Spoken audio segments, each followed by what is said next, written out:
सो hey guys, कैसे हैं आप सब। आई होप आप सभी मस्त होंगे, बढ़िया होंगे। आज से हम जुरिस्प्रूडेंस की सीरीज स्टार्ट कर रहे हैं, जिसमें मैं सारी चीज़ें तो नहीं बताऊंगा, बट स्कूल्स ऑफ जुरिस्प्रूडेंस जितने भी स्कूल्स हैं वो सारे हम समझेंगे यहाँ पर। और डेफिनेशन को लेकर भी मैं यहाँ एक वीडियो बनाऊंगा, जिसमें मैं ट्रिक के थ्रू यहाँ सारी चीज़ें बताऊंगा कि किसने क्या बोला एक वर्ड को समझा कर। उस वीडियो को भी ज़रूर देख लेना। तब तक के लिए मुझे मेरे चैनल पद्मनाभ शर्मा के चैनल को सब्सक्राइब कर लीजिए। तो मैं कहना चाहूँगा कि अगर आप भी एक लॉ कैंडिडेट हो और किसी भी लीगल कॉम्पिटिटिव एग्जाम की तैयारी करना चाह रहे हो या कर रहे हो जहाँ पर ये जुरिस्प्रूडेंस आपका सब्जेक्ट आता है, तो बहुत सारे कैंडिडेट स्टूडेंट्स जो हुए वो जुरिस्प्रूडेंस का नाम सुनते ही सबसे पहले आपके दिमाग में ये आता है कि यार बहुत काफ़ी डीप थ्योरीज इसमें होगी, बहुत हैवी डेफिनेशंस होगी, डजन्स ऑफ जूरिस्ट हैं यहाँ पर जिनके नाम और बुक्स को याद रखना एक नाइटमेयर सा लगता होगा। बिल्कुल लगता है, हमें भी लगता था। अब मैक्सिमम स्टूडेंट्स यहाँ गलती ये करते हैं कि वो जुरिस्प्रूडेंस को एक बोरिंग तरीके से समझते हैं, मतलब हर एक लाइन को याद करने की कोशिश करते हो। नहीं, आप यहाँ कंसेप्चुअली समझोगे, एक एक वर्ड को पकड़ के चलोगे। मतलब 10 लाइन है, उस 10 लाइन में से 2 से 3 वर्ड्स होंगे जिनको आपको पकड़ना रहता है, और उससे आपके आंसर अटेम्प्ट हो जाते हैं। ये ट्रिक है जुरिस्प्रूडेंस की। बट आप क्या करते हो, समझते हो नहीं, और वो 10 लाइन की जो थ्योरी है उस 10 ही लाइन को आप याद करने की कोशिश करते हो। बट हमें ये नहीं, हमें एक्चुअल इंग्रेडिएंट निकालना होते हैं उस पूरी थ्योरीज में से, और वहां पे आपका आंसर बन जाता है। तो ये एक आर्ट है इस जुरिस्प्रूडेंस को पढ़ने का। जहां तक मैंने समझा है, मुझे ऐसे ही समझ आता है, तो हम आज भी ऐसी चीजें समझेंगे, इसी लेवल पे समझेंगे। हमें ऐसा नहीं कि इसको बोरिंग की तरह ट्रीट करना है कि ये काफ़ी बोरिंग सब्जेक्टिव जो थ्योरी आप जिस हिसाब से इसको ट्रीट करते हैं, ऐसा समझकर रीड हम नहीं करेंगे। क्योंकि मैं रियलिटी बता रहा हूँ। रियलिटी ये है कि कॉम्पिटिटिव एग्जाम्स की बात हो गई, जुरिस्प्रूडेंस बिल्कुल ऑब्जेक्टिव लेवल पर आता है, फैक्ट ड्रिवन आता है, फॉर्मूला बेस्ड पूछा जाता है कि किसने क्या बोला, और नीचे जुरिस्ट के नाम रहते हैं। आपको वो पता होना चाहिए, स्टेटमेंट दे दिए जाते हैं। और इन स्कूल्स से बहुत ज़्यादा, बहुत वेटेज कवर करते हैं ये स्कूल्स, जो सारे हैं analytical school, philosophical school, historical school, जितने भी स्कूल्स हैं वो सारे हम कवर करेंगे। तो अगर आपके पास एक क्लियर फ्रेमवर्क है, तो ये सब्जेक्ट भाई आपके पूरे पेपर का सबसे इजी और हाईएस्ट स्कोरिंग सेक्शन बन सकता है। तो आज के इस डेडिकेटेड लेक्चर में हम जुरिस्प्रूडेंस की बेसलाइन के फाउंडेशन को डिकोड करेंगे, जहां से डायरेक्ट क्वेश्चन हर साल बनते हैं। हम बात यहाँ कर रहे हैं आज एनालिटिकल स्कूल की। इतना तो मेरा इंट्रोडक्शन चल रहा था, क्योंकि पहली वीडियो है जुरिस्प्रूडेंस की, इसलिए मैंने थोड़ा सा इंट्रोडक्टरी पार्ट समझाने की कोशिश करी, एक अप्रोच बताई जुरिस्प्रूडेंस को पढ़ने की। आगे आने वाले जितने भी वीडियोस होंगे उसमें हम डायरेक्ट वीडियो स्टार्ट कर देंगे, इतनी सब गाथा नहीं गाएंगे। वैसे आज हम बात कर रहे हैं इस वीडियो में, जैसे कि बताया, एनालिटिकल स्कूल ऑफ जुरिस्प्रूडेंस की, और इसके दो सबसे बड़े पिलर्स पर हम बात करेंगे, दैट इज जेरेमी बेंथम है और एक है जॉन ऑस्टिन। इन दोनों की बात करेंगे, बल्कि इनकी जो बुक है उस पर भी हम थोड़ा फोकस करेंगे, कौन सी बुक्स लिखी, एग्जैक्ट क्या इन्होंने स्टेटमेंट्स दिए, ये भी हम समझेंगे, ताकि एग्जाम हॉल में आपके सामने ऑप्शंस आए तो आप बिना किसी कंफ्यूजन के टिक कर कर आ जाएं। ठीक है, तो चलिए बिना किसी टाइम पास के भाई सीधा टॉपिक पर अब आता हूं मैं। आपको बहुत सारी चीजें मैंने बता दी।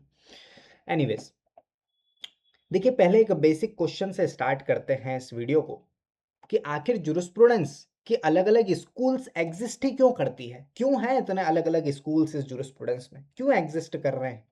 तो रीजन बहुत सिंपल है, इसका रीजन बहुत सिंपल है, ये यहां पर मैंने लिख रखा है।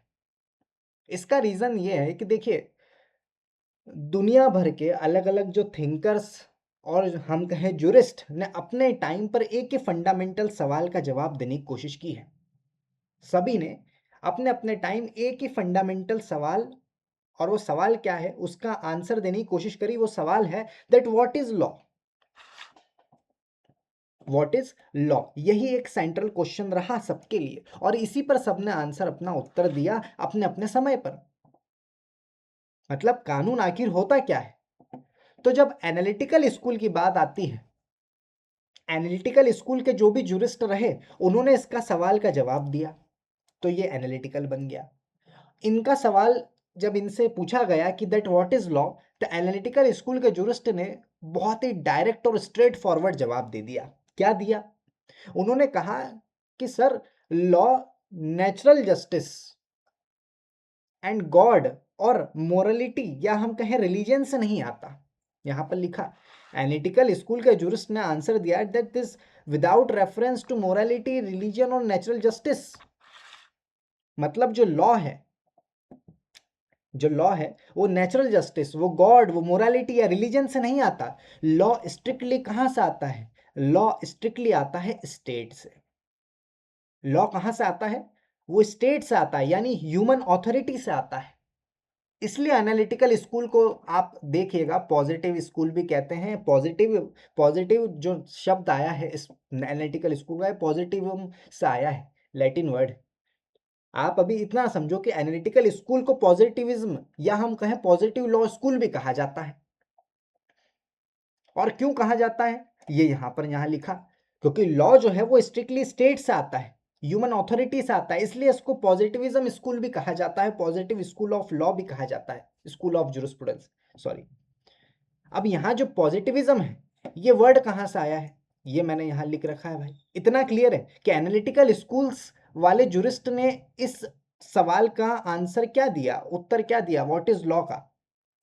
ये मान रहे हैं कि स्टेट से लॉ आता है, एक ह्यूमन ऑथोरिटी से आता है, इसलिए इस एनालिटिकल स्कूल को पॉजिटिविज्म और पॉजिटिव स्कूल ऑफ जूरिस्प्रूडेंस भी कहा जाता है। नंबर ऑफ टाइम्स मैं चीजें रिपीट करूंगा ताकि आपके दिमाग में चीजें फिट बैठे। समझ रहे हो बात? इतना हमने पढ़ा, हमको एक हमारे सामने वर्ड आया पॉजिटिविज्म, तो आइए ये भी देख लेते हैं कि पॉजिटिविज्म शब्द कहाँ से आया। ये पॉजिटिविज्म वर्ड लेटिन के टर्म पॉजिटम से आया है। किससे आया है? पॉजिटम से आया है, निकल कर आया है, जिसका लिटरल मीनिंग होता है लॉ एज इट इज, ना कि लॉ ऑट टू बी। अब इस डिस्टिंक्शन को माइंड में फिट कर लो, लॉ एज इट इज क्या होता है और लॉ ऑट टू बी क्या होता है, law as it ought to be क्या होता है। इन दोनों डिस्टिंक्शन को माइंड में फिट कर लो। देखिए एनालिटिकल स्कूल ये बोलता है कि आज की डेट में जो कानून स्टेट द्वारा बनाकर इन्फोर्स किया गया है, हमें बस उसी को एनालाइज करना है। एनालिटिकल स्कूल सिर्फ इतना कहता है, लॉ एज इट इज पर वो बात करता है। Analytical school law as it is पर बात करता है, यहां पर लिख रखा है मैंने। एनालिटिकल स्कूल आपसे ये बोलना चाह रहा है, ये बोलता है कि आज की डेट में जो लॉ है, आज की डेट में जो लॉ स्टेट द्वारा बनाकर इन्फोर्स किया गया है, हमें बस उसी को एनालाइज करना है। इस पूरे एनालिटिकल स्कूल में सिर्फ उसी को एनालाइज करना है, लॉ एज इट इज पर। कानून क्या होना चाहिए, जो आपका लॉ है वो क्या होना चाहिए, उसमें कितनी मोरालिटी है या वो कितना फेयर है, इससे एनालिटिकल जूरिस्ट जो भी रहे इनको कोई मतलब नहीं रहा। मतलब लॉ ऑट टू बी, वो कैसा होना चाहिए, क्या होना चाहिए, उससे उनको कोई फर्क नहीं पड़ता, वो इस पर फोकस करते ही नहीं है। हम तो लॉ एज इट इज पर फोकस कर रहे हैं, हम यानी एनालिटिकल के जूरिस्ट, कि आज की तारीख में लॉ कैसा है हम सिर्फ उसी को एनालाइज करेंगे, हम इसको एनालाइज नहीं करेंगे। अब देखो बहुत थ्योरेटिकल चीजें हैं, पर इसको समझाने का भी एक तरीका है जिस हिसाब से मैं समझा रहा हूं। अभी तक आपने क्या समझा कि हमने ये समझा कि स्कूल्स क्यों आए, ये सारे स्कूल्स क्यों हैं, तो ये एक ही स्कूल्स, सारे स्कूल्स इन एक ही सवाल का उत्तर देना चाह रहे हैं, जिसके अलग अलग जुरिस्ट है, जिन्होंने जैसा जवाब दिया उनको वैसे वैसे अलग स्कूल्स में डाला। अगर एनालिटिकल स्कूल में किसी जुरिस्ट को डाला है तो वो जुरिस्ट कहीं ना कहीं स्टेट लॉ कहाँ से आया, स्टेट से आया, वो इसी के रिलेटेड बात कर रहा है। समझ में आया? I hope. इस स्कूल के और भी कुछ अल्टरनेटिव नेम्स हैं, वो भी याद रख लो, जो एग्जाम में डायरेक्ट पूछ लिए जाते हैं। पहला है इसको हम इम्पेरेटिव स्कूल भी कहते हैं, इसको हम यहाँ पर लिखा है मैंने, कुछ अल्टरनेटिव नेम्स है। हो सकता है ऑब्जेक्टिव में आपको एनालिटिकल स्कूल ना लिखते हुए इम्पेरेटिव स्कूल भी कहता, तो समझ जाना वही इम्पेरेटिव स्कूल एनालिटिकल स्कूल कहलाता है। मैं कह रहा हूं कि इस स्कूल के कुछ और अल्टरनेटिव नेम्स भी हैं जो एग्जाम्स में डायरेक्ट पूछ लिए जाते हैं, जिसमें पहला है इम्पेरेटिव स्कूल भी इसको कहा जाता है। क्यों कहा जाता है? क्योंकि ये लॉ को एक कमांड या हम कहें ऑर्डर की तरह देखता है। कौन? ये school. It treats law as a command, एक ऑर्डर की तरह ट्रीट करता है लॉ को, इसलिए कमांड यानी इंपेरेटिव स्कूल। कमांड से याद रखो इंपेरेटिव, तो इसको इंपेरेटिव स्कूल भी कहा जाता है। दूसरा, इसको इंग्लिश स्कूल भी कहा जाता है। क्यों कहा जाता है? क्योंकि इसका मेजर डेवलपमेंट जो है, जो इसका मेजर रिफाइनमेंट है, वो इंग्लैंड में हुआ था। बिकॉज ऑफ दिस रीजन इसको इंग्लिश स्कूल भी कहते हैं। तो कंफ्यूज मत होना, इसके इतने सारे नाम हैं। इसको ऑस्टिनियन स्कूल भी कहते हैं, बहुत इंपॉर्टेंट। तीसरा नाम ऑस्टिनियन स्कूल भी कहते हैं। क्यों कहते हैं? क्योंकि जॉन ऑस्टिन भाई इस स्कूल के सबसे प्रोमिनेंट फिगर बने। बिकॉज ऑफ दैट रीजन इसको ऑस्टिनियन स्कूल भी कहते हैं। तो इतना क्लियर है कि एनालिटिकल स्कूल ऑफ जूरिस्प्रूडेंस जो है, इसमें इस सवाल का जवाब जो दिया जा रहा है वो किस रिलेटेड, किस संबंध में दिया जा रहा है। इसको पॉजिटिव स्कूल भी कहा जाता है। जैसे कि यहाँ पर हमने 3 नाम रहे, चौथा नाम ये, पांचवा नाम ये, 5 नाम देखने को मिले हमको इसके अल्टरनेटिव। और ये किस पर फोकस करता है? लॉ एज इट इज पर फोकस करता है। अल्टरनेटिव नेम्स भी देख लिए। अब आते हैं, जैसे कि मैंने यहाँ पर कहा कि इसके 2 पिलर हम देखेंगे। आज हम इन दोनों की बात करेंगे, जेरेमी बेंथम और जॉन ऑस्टिन। और भी जूरिस्ट हैं बट इम्पॉर्टेंट सिर्फ ये हैं, तो हम आज इम्पोर्टेंट्स पर बात करेंगे। मैं यूट्यूब पर पूरा आपको समझाने नहीं बैठूंगा एक एक जूरिस्ट। अगर है तो आप डिमांड करिए, अगर मेरा पढ़ाना अच्छा लग रहा है तो इस पर जूरिस्प्रूडेंस ओरिएंटेड कोर्स बना सकता हूं मैं आपके लिए, जो इसी लेवल पर मैं समझाऊंगा तो पूरा जूरिस्प्रूडेंस कवर कर दूंगा आपके लिए। अगर आप इंटरेस्टेड हैं, मैं इस तरीके से पढ़ाता हूं, तो बिल्कुल कमेंट करिए, आपकी डिमांड पर मैं जूरिस्प्रूडेंस पढ़ा दूंगा आपको। मेरा खुद का ऐप है लीगल पाथ नाम से, डाउनलोड करिए। अगर आप डिमांड करते हैं तो मैं आपको इस पर कोर्स बनाऊंगा, पूरे जूरिस्प्रूडेंस को ऐसे ही सिंप्लीफाइड मैनर में समझाऊंगा, अगर आपको मेरा पढ़ाना अच्छा लगता है तो। एनीवेज आगे बढ़ते हैं। जेरेमी बेंथम की बात करते हैं, इस जूरिस्ट की बात करते हैं भाई, बहुत इंपॉर्टेंट है। बात कर रहे हैं हमारे पहले मेजर जूरिस्ट की, दैट इज जिसका नाम है जेरेमी बेंथम।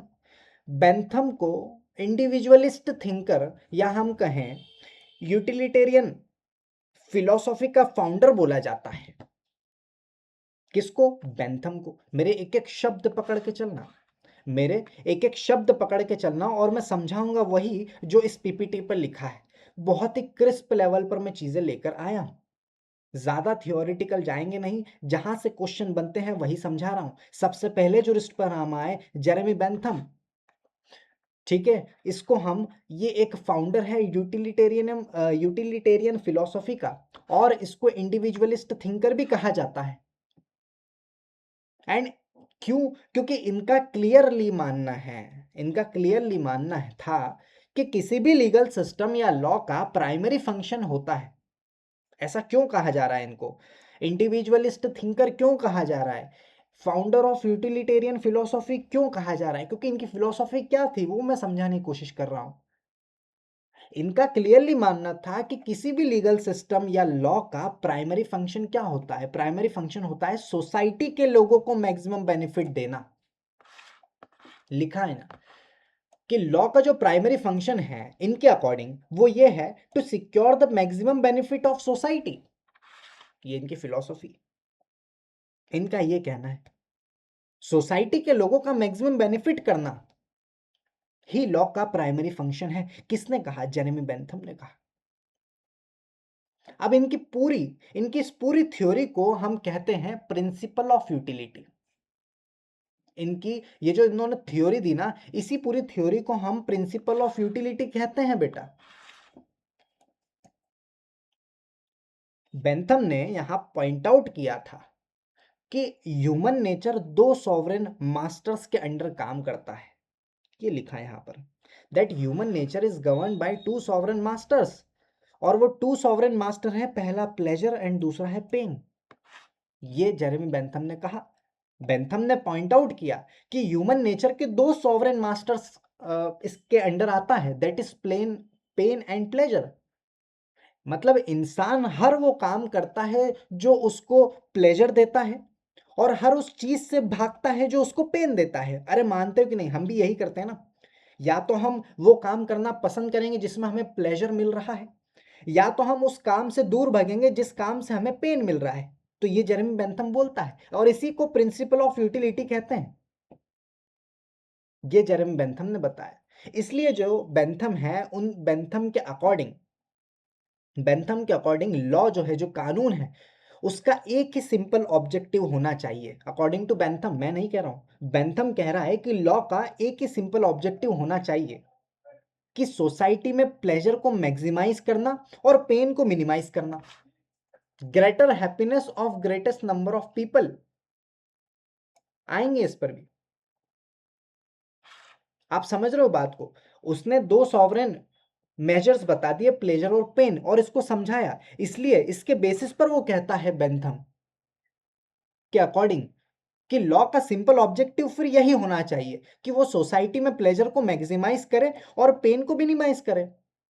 एंड इसी को उन्होंने अपने सबसे फेमस डिक्टम में समराइज किया। इसी को हम कहते हैं, एक फेमस डिक्टम में समराइज किया, एक स्टेटमेंट कह दो कि greatest happiness of the greatest number of people.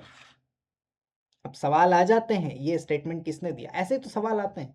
Utilitarian philosophy किसने दी? 4 जूरिस्ट के नाम लिखे गए हैं, जेरिम बेंथम ने दी। प्रिंसिपल ऑफ यूटिलिटी किसने दिया? जेरिम बेंथम ने दिया। मैक्सिमम लॉ का प्राइमरी फंक्शन है to secure maximum benefit of society, किसने बोला? जेरिम बेंथम ने बोला। Two sovereign masters, human nature is govern by two sovereign masters, pleasure and pain. Pleasure and pain की बात किसने करी? जेरिम बेंथम ने करी।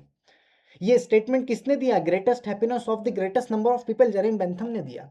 बस ऐसे ही तो सवाल आते हैं। इनकी बहुत इंपॉर्टेंट बुक भी है जिसमें मैं आगे अभी चर्चा करूंगा, बताऊंगा, लिखा है आपके सामने। इतना क्लियर हुआ जेरिम बेंथम ने क्या क्या बोला। ठीक है, तो ये जो स्टेटमेंट है ये डायरेक्ट एग्जाम क्वेश्चन में पूछ लिया जाता है कि ये किसने दिया था, तो आंसर हमेशा जेरिम बेंथम होगा। लेकिन बेटा बेंथम यहां पर रुके नहीं, बेंथम यहां रुकने वाले नहीं थे। उन्होंने बोला कि अगर हम लॉ को साइंटिफिक बनाना चाहते हैं ना, अगर दोस्तों, वो आपसे कहते हैं जेरिम बेंथम रात में आकर आपके सपने में कि सुनो पद्मनाभ, या सुनो आप जिसका भी नाम जो भी है, कि सुनिए कि अगर हम लॉ को साइंटिफिक बनाना चाहते हैं तो बेटा हमें प्लेजर और पेन को मेजर या क्वांटिफाई करना पड़ेगा। प्लेजर और पेन को क्वांटिफाई भी तो करना पड़ेगा।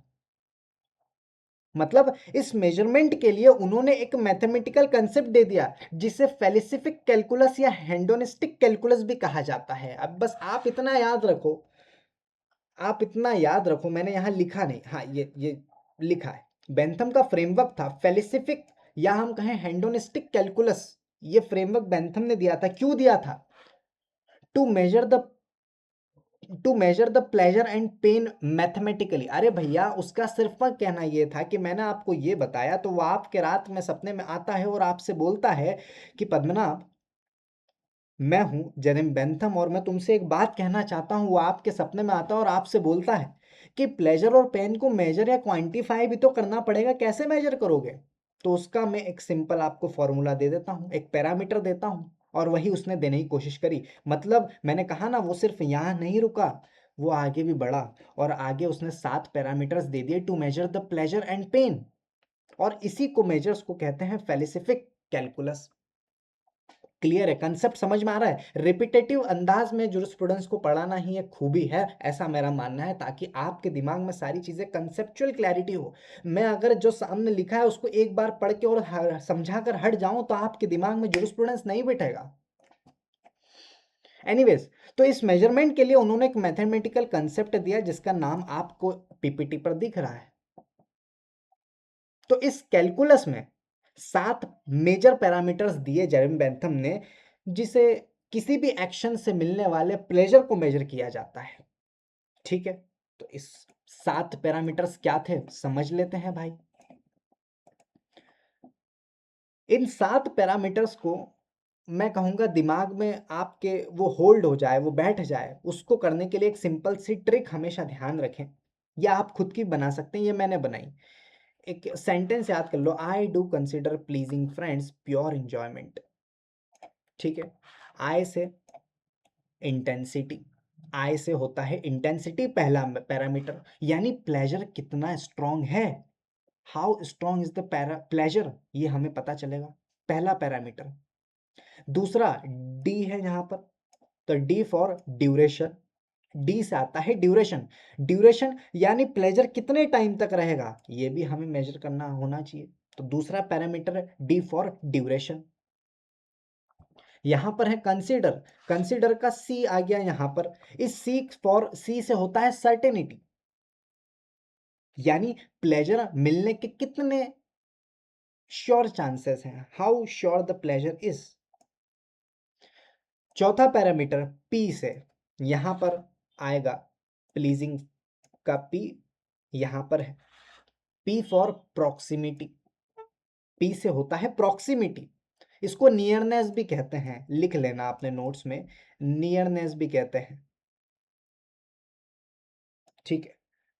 नियरनेस यानी प्लेजर कितना जल्दी या हम कहें कितना पास मिल रहा है, हाउ नियर और सून इट अराइज। पांचवा पैरामीटर है एफ से, अब इसको क्या प्रोनाउंस करेंगे, फेसुंडिटी या फेकेंडिटी जो भी हो, पर पांचवा पैरामीटर यही है। और ये कहाँ से आया है, फ्रेंड्स का एफ जो है, हमने जो ट्रिक है उससे, एफ फॉर फेकेंडिटी या फैसेंडिटी जो भी है, फैसुनिटी जो भी है, ठीक है। इसका मतलब आप ये समझो कि क्या इस प्लेजर से और आगे प्लेजर पैदा होंगे, ये सवाल यहाँ पर मेजर होगा। उसके बाद आता है प्योरिटी, प्योर से प्योरिटी भाई, प्योर से पी से प्योरिटी, यानी इस प्लेजर के साथ कोई पेन या साइड इफेक्ट मिक्स तो नहीं है, ये आपको प्योरिटी बताता है।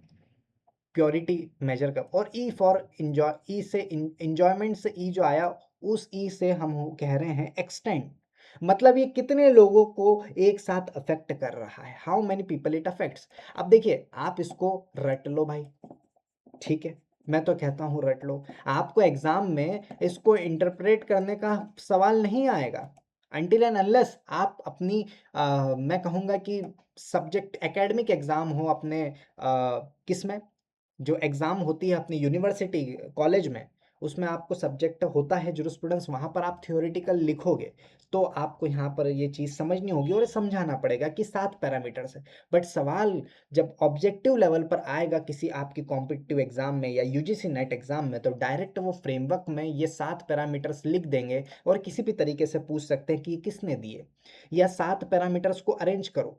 इसको क्रोनोलॉजी लेवल पर पूछ लिया जाता है कि बताओ, मतलब आपको ऊपर नीचे नहीं करना है, आपको इंटेंसिटी पहले ही रखना है, ये दूसरा है, ये तीसरा है, ये चौथा है, ये पांचवा है, ये छठा है, ये सातवां है। नेट में तो क्रोनोलॉजिकल बेस्ड क्वेश्चन ही आते हैं, इसलिए मेमोरी ट्रिक मैंने दी, I do consider pleasing friends pure enjoyment, ये याद रख लोगे तो सारे आपको जो पैरामीटर्स है वो याद हो गए।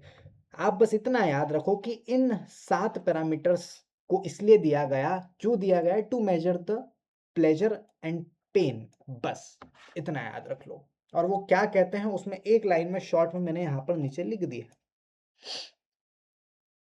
वैसे इन 7 पैरामीटर्स के अलावा बेंथम ने लेजिस फेयर डॉक्ट्रिन को भी स्ट्रांगली सपोर्ट किया। यहां पर मैंने लिखा है लेजिस फेयर डॉक्ट्रिन, कहां गई, कहां लिखा,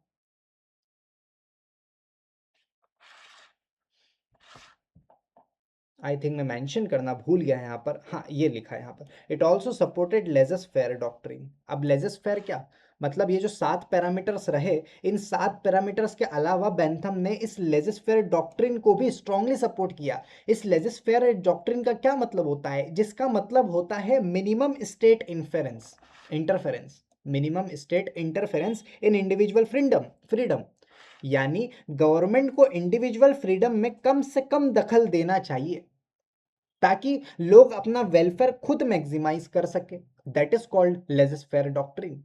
और सबसे इंपॉर्टेंट फैक्ट बेंथम की बहुत ही मशहूर बुक का नाम जरूर नोट कर लीजिए, सिर्फ इतना याद रखिए, लिमिट्स ऑफ जुरिस्प्रूडेंस डिफाइंड, ये किसने दी, जेरेमी बेंथम ने दी, डिफाइंड, ठीक है। इसको मैं ज़्यादा सर्कल क्यों कर रहा हूँ, या आपको आने वाले समय में अभी पता चलेगा, क्योंकि कंफ्यूजन होता है ऑस्टिन और बेंथम की बुक को लेकर। लिमिट्स ऑफ जुरिस्प्रूडेंस डिफाइन किसने लिखी, जेरेमी बेंथम ने लिखी, हो गया याद।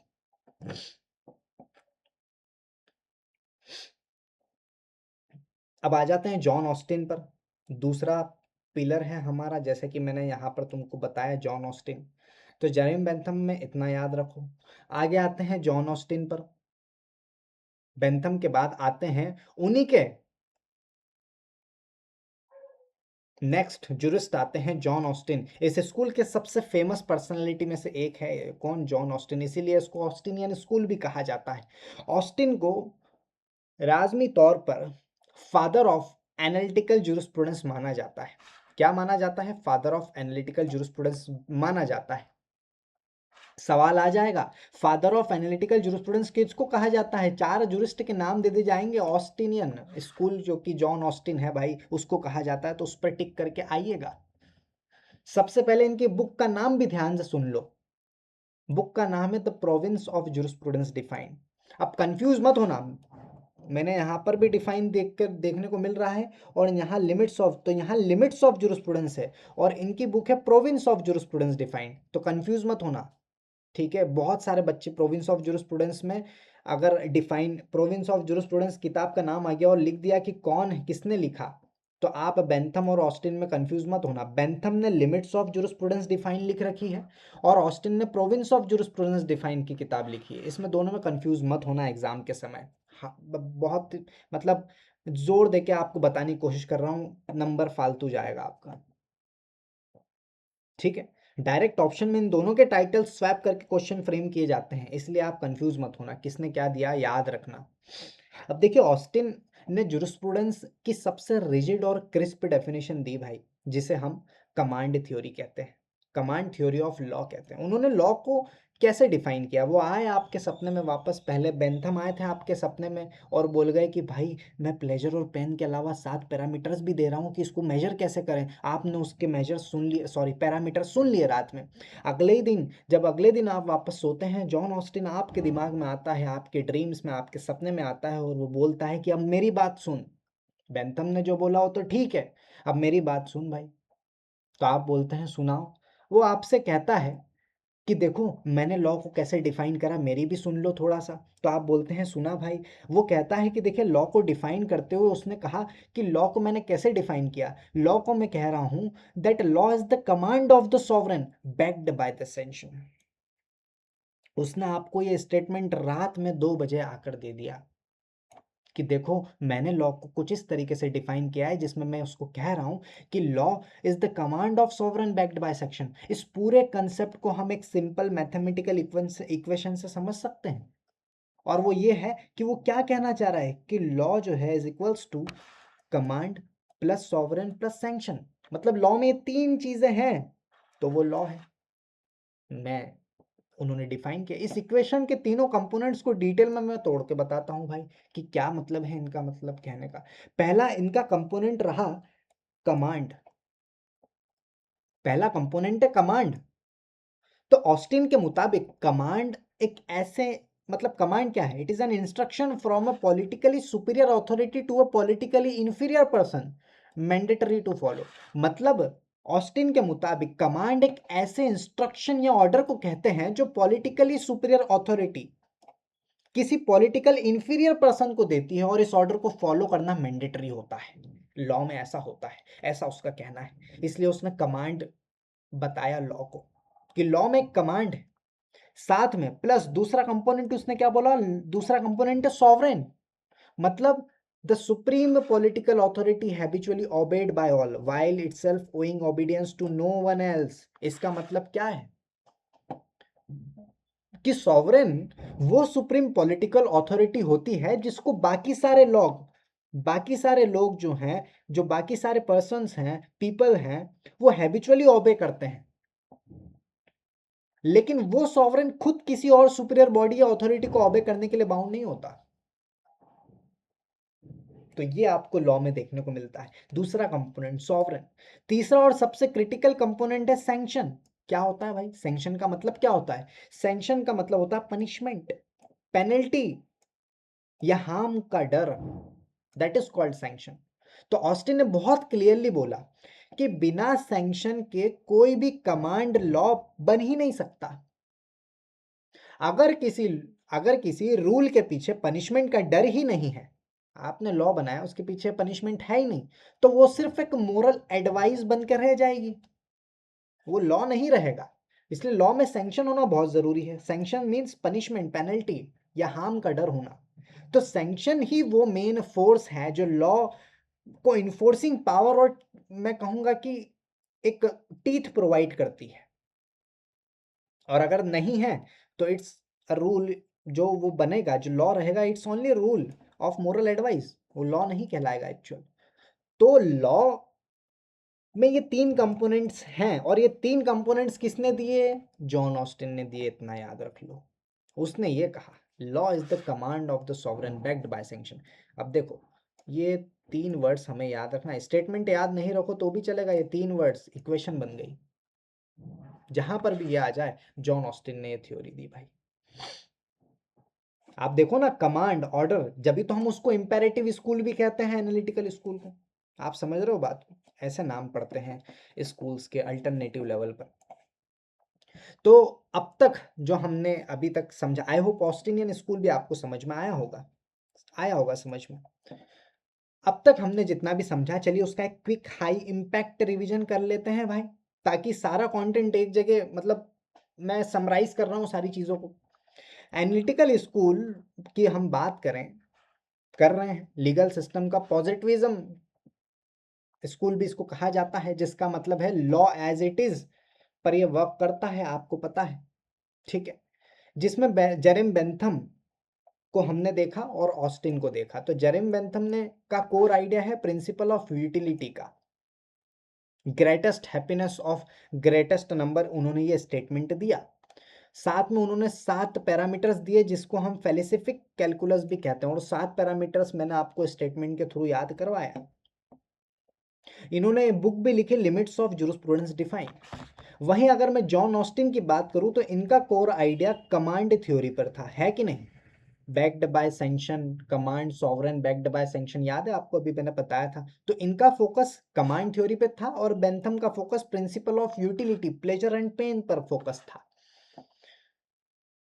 ठीक है। इन्होंने की स्टेटमेंट क्या दिया था? Law is a command backed by sanction sovereign भी जिसमें आया बीच में, ये आपको पता है। साथ में इसका कंसेप्ट क्या था? वो लॉ के पीछे सैंक्शन, मतलब सैंक्शन एक कंपलसरी एलिमेंट होना चाहिए, पनिशमेंट होना चाहिए, पेनल्टी होना चाहिए, एक हार्म का डर होना चाहिए कि अगर आपने ये लॉ फॉलो नहीं करा तो आपको ये पेनल्टी मिलेगी, आपको ये पनिशमेंट मिलेगी। क्योंकि अगर अगर आपने वो चीज़ नहीं रखी, सैंक्शन नहीं रखा अगर, तो वो एक सिंपल सा एडवाइस माना जाएगा, लोग उसको फॉलो करेंगे ही नहीं, डर पैदा ही नहीं होगा। ये उसका कंसेप्ट था जॉन ऑस्टिन का। साथ ही इसने जो बुक लिखी उसका नाम है प्रोविंस ऑफ जूरिस्प्रूडेंस डिफाइंड। अब इन्होंने और भी बुक्स लिखी, ऐसा नहीं है, बट इंपॉर्टेंट चीजें मैंने जैसे कि आपको बताया यहाँ पर वो बताऊंगा। आई होप समझ में आया होगा। अब अगर तुम इन पॉइंट्स को क्लियर रखोगे और इनके डेफिनेशन और बुक्स के डिफरेंस को समझ लोगे जो मैंने अभी समझाया, तो एनालिटिकल स्कूल से आने वाला कोई भी direct objective question Jeremy Bentham और जॉन ऑस्टिन से रिलेटेड, जो कि दोनों ही इंपॉर्टेंट रहे इसमें एनालिटिकल स्कूल में, ये तुमको याद रहेंगे। आई होप आज का ये वीडियो इतना ही था भाई, ठीक है, इतना ही था। मैंने आपसे पूछा कि अगर आपको मेरा पढ़ाना अच्छा लग रहा है तो मैं जूरिस्प्रूडेंस का एक फुल फ्लेज्ड कोर्स आपके लिए बना सकता हूँ। मेरा खुद का ऐप है, नीचे मैंने लिंक दे रखी है, आप डाउनलोड कर सकते हैं।